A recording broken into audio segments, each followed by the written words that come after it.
So anybody who's had a ProTech cab rack on their truck for any length of time will, over time, you'll develop scratches, little scuffs, and things of that nature. The nice thing about aluminum is it's pretty easy to clean up, and I just use this red Scotch-Brite. I think it's technically like 220 grit, and then just scuff it back up a little bit.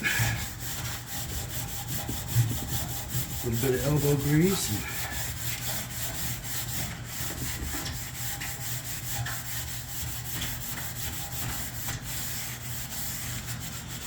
And then if you're feeling like you're not getting enough out of that by itself, you can add cleaners, glass cleaner, N-Solve acetone, simple green even.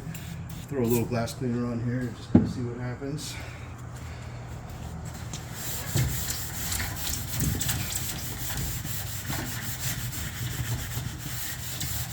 Stuff it up a little bit and then wipe down.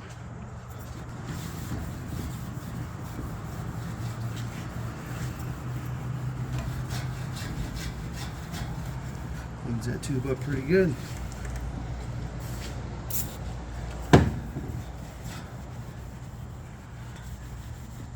In 10 minutes, you can have an almost new looking rack.